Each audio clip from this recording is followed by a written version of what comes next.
বিষয়গুলো উঠে এসছে ফোরফ্রন্টে।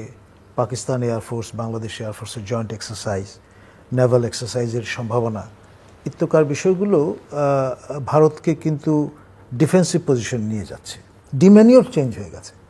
আপনার খেয়াল করে দেখেন, আমাদের মাননীয় স্বরাষ্ট্র উপদেষ্টা 3 স্টার জেনারেল ছিলেন লেফটেন্যান্ট জেনারেল জাহাঙ্গীর আলম চৌধুরীর সঙ্গে যখন দেখা করতে এসছেন his excellency the high commissioner mister Verma, তিনি যেই ভঙ্গিতে বসেছেন আর তার আগে বিগত সরকারের পূর্ণ মন্ত্রীদের সঙ্গে বা উপমন্ত্রীদের বা প্রতিমন্ত্রীদের সঙ্গে যেভাবে বসেছেন, একেবারেই উল্টো অবস্থান, ভঙ্গি।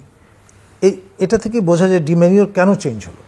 আমাদের ছাত্র জনতার যেই বিপ্লব, এইটি কিন্তু মোড় ঘুরিয়ে দিয়েছে। এবং এই রকম একটি অবস্থায় দাঁড়িয়ে আমরা কিন্তু চোখে চোখ তুলে কথা বলতে পারি।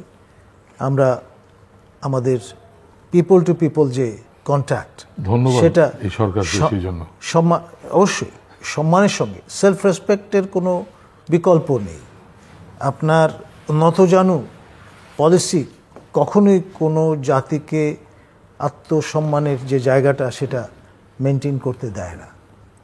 এই জন্যে আমাদের অবশ্যই যারা রক্ত দিয়েছেন, জীবন দান করেছেন, তাদের প্রতি বিনম্র শ্রদ্ধা। এবং এই যে নতুন করে আবিষ্কার করতে পারাটা, সেলফ রেসপেক্টের জায়গাটাকে তুলে ধরতে পারাটা, সেটি আমি বলবো সবচেয়ে বড় অর্জন এই বিপ্লবের। ভারত আমাদের প্রতিবেশী, আমরা প্রতিবেশী তো পাল্টাতে পারবো না, কিন্তু সেই সঙ্গে আপনি ইসরায়েলের মডেলটা যদি চিন্তা করেন, ছোট্ট একটি দেশ, স্ট্র্যাটেজিক ডেপথ নেই, কিন্তু পুরো তল্লাট সমীহ করে চলে ইসরায়েলকে, যে যাই বলুক না কেন। সেই রকম একটি অবস্থান যদি আমরা নিতে পারি, তাহলে ভারত নতুন করে জানবে, শিখবে how to deal with Bangladesh, how to be in terms with Bangladesh. আমরা যেমন ভারত অলিভ ব্রাঞ্চ দেখিয়েছে আমাদের, বলেছে যে পেঁয়াজ মানে রফতানির উপর তারা ব্যান তুলে নিচ্ছে, শুল্ক প্রত্যাহার করছে। আমরাও তেমনি বলেছি 3000 টন ইলিশ তাদের আগ্রহে, তাদের অনুরোধে আমরা পুজোর সময় প্রদান করব। এই যে অলিভ ব্রাঞ্চটা তারা প্রথম হাজির করেছে, তার বিপরীতে আমরা আমাদের গ্রেটনেস দেখিয়েছি। এক ধরনের উইন উইন সিচুয়েশন। ধন্যবাদ কলিমুল্লাহ ভাইকে। ধন্যবাদ। ভারত হচ্ছে, ভারতের পররাষ্ট্রনীতি, বর্ডার নীতি সব কিছুর মধ্যেই দেখি ক্ষুদ্র মন, ক্ষুদ্র মানসিকতা। তারা কৌপিন বস্ত্র পরে, তো কৌপিন বস্ত্র পরলে মনটাও ক্ষুদ্র হয়ে যায়। তো ভারতের কাছে এর চেয়ে বেশি আমরা আশা করি না, আমি করি না অন্তত। অন্যরা করলে করতে পারে। আর বেশি বন্ধু বন্ধু বলে, এই ভারত বন্ধু ভারত বন্ধু বলে কলিমুল্লাহ ভাইও আমাকে নিয়ে গেছে, নিজেদের ছবি তুলেছে। তো আমরা না, বন্ধুত্ব সম্পর্ক তো রাখতে হবে, বন্ধুত্ব প্রয়োজন, কিন্তু বন্ধু রাষ্ট্র আর সবাই শত্রু রাষ্ট্র এই ইকুয়াল টার্মস, রাইট। আমি একমত আপনার সাথে।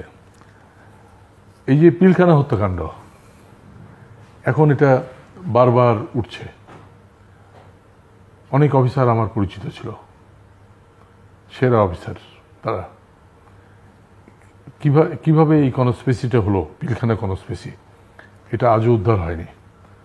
আপনার তৃতীয় মাত্রাতে আমি সেদিন সোচ্চারভাবে বলেছিলাম, পরপর 2 দিন আপনি আমাকে সুযোগ দিয়েছিলেন, এবং আমি পিলখানার মর্মন্তুদ কাহিনী, ঘটনাগুলো আমি তুলে ধরেছিলাম এবং 2টা আর্টিকেলও লিখেছিলাম এটার উপরে। তো আজ পর্যন্ত কিন্তু পিলখানার ব্যাপারটা পরিষ্কার হয়নি। বিচারের নামে একটা প্রহসন হয়ে গেছে।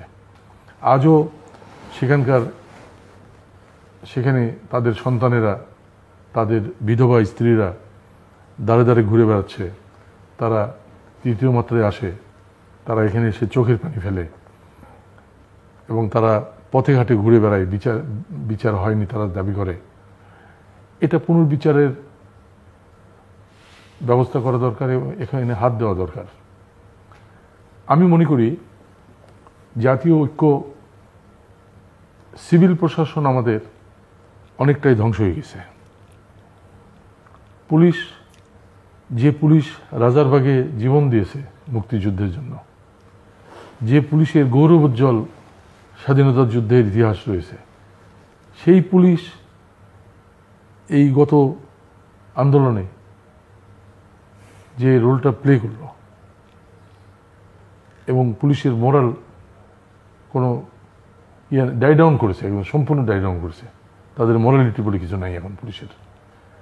এটার কারণ আছে, কারণ তারা ঘুষ, দুর্নীতি, অন্যায়, অত্যাচারে জর্জরিত, মানে মানুষকে জর্জরিত করে ফেলেছে, দেশটাকে একটা তামা বানিয়ে ফেলেছিল এই পুলিশ বাহিনী। সেটা হলো মুষ্টিমেয় গুটি কয়েক পুলিশের জন্য এটা হয়েছে। সমস্ত জনগণ এবং সৈনিক, আমার বক্তব্যের ইমপ্লিসিট দিক হচ্ছে যে আমি চাই জাতীয় ঐক্য মানে হলো কতগুলো নেতার ঐক্য, ভোটে জেতার ঐক্য। জাতীয় ঐক্য মানে হলো শুধু রাজনীতিক কতগুলো মানুষের ঐক্য, যেগুলো হলো কি বলবো, যেগুলো কলার সেই ডাগুর দিয়ে যে দড়ি বানানো, এরকম ঐক্য।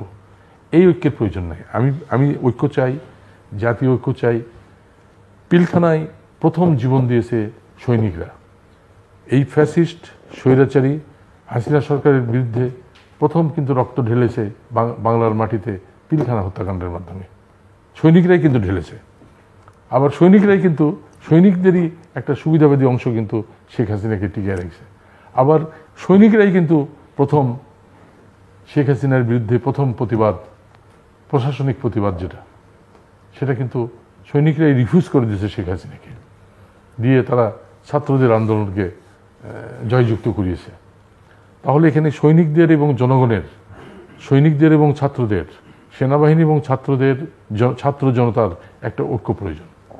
এবং সেই ঐক্যের পিন পয়েন্ট আমি মনে করি পিলখানা। ওখানে বিচার করতে হবে পিলখানায়।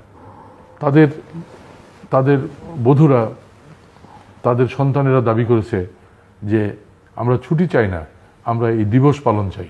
এই তৃতীয় মাত্রাতে এসে দাবি করেছে তারা যে আমরা ওই দিন একটা দিবস হিসাবে পালন করা হোক। আমি একসময় তৃতীয় মাত্রায় বলেছিলাম, নিশ্চয়ই আপনার মনে থাকতে পারে, যে সংসদ ভবনের সামনে একটা স্মৃতিসৌধ করা হোক। পিলখানার সৈনিকদের, আমি তৃতীয় মাত্রায় আমার বক্তব্য ছিল, আজকে থেকে কত বছর আগে দেখেন, 26শে ফেব্রুয়ারি বোধহয় ছিল আমার এটা, ওই পিলখানা হত্যাকাণ্ডের একদিন না দুদিন পরে আমি বলেছিলাম যে সংসদ ভবনের সামনে, এটা হচ্ছে বাংলাদেশের জনগণ এবং সৈনিকদের সেতুবন্ধন, এটা সেতুবন্ধন। ওখানে একটা স্মৃতিসৌধ করা হোক। আমি আবার দাবি তুলছি যে ওখানে একটা স্মৃতিসৌধ করা হোক সৈনিকদের, পিলখানা হত্যাকাণ্ডের যারা। ওখানে করতে বলছি এই জন্য যে ক্যান্টনমেন্টটা নয়, ক্যান্টনমেন্ট হচ্ছে আলাদা জগৎ, ক্যান্টনমেন্ট নয়, ওপেন, দেখবে না।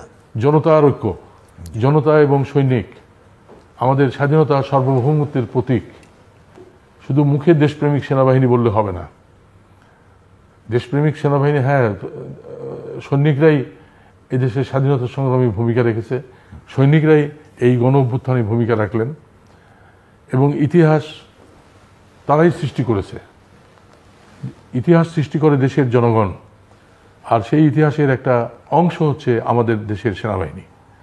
সেই জন্য আমি মনে করি যে ওই দিন, ওই 25শে ফেব্রুয়ারি একটা করা হোক। ছুটি চায়নি, তৃতীয় মাত্রাতে আমি খেয়াল করেছি, আমি 2বার দেখছি, তারা ছুটি চায়নি। তারা বলেছে যে আমরা সম্মান চাই, আমরা নির্যাতিত হলাম, আমাদের এতগুলো অফিসার মারা গেলেন, 57 জন অফিসার মারা গেছে, সেটা নিয়ে কারো কোনো কথা নেই, সরকারের কোনো কথা নেই, প্রশাসনের কোনো কথা নেই। আমাদের রাষ্ট্রীয় যে কনসেপ্ট, আমাদের যে ফিলোসফি, এই ফিলোসফিও নাই।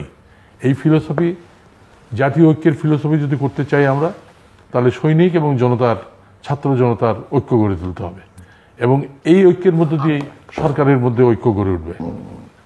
সরকারের ঐক্যটা এই ঐক্যের মধ্য দিয়েই গড়ে উঠবে এবং আগামী দিন একটা গর্বিত বাংলাদেশ আমরা দেখতে পাবো। উজ্জ্বল সূর্যালোকে জল করে জ্বলছে আমার দেশ বাংলাদেশ, পৃথিবীর মানুষের আশা ভরসার বাংলাদেশ। এই বাংলাদেশ আমরা চাই। ধন্যবাদ প্রফেসর কলিমুল্লাহ। খুব ছোট্ট করে জাস্ট ক্লোজিং রিমার্কস, 2 মিনিট সময়। অগ্রজপতি আলমগীর ভাইয়ের সঙ্গে পরিপূর্ণভাবে একমত। তিনি যে স্পিরিট জাগ্রত করবার আহ্বান জানিয়েছেন, সেইটি হতে হবে ইস্পাত কঠিন।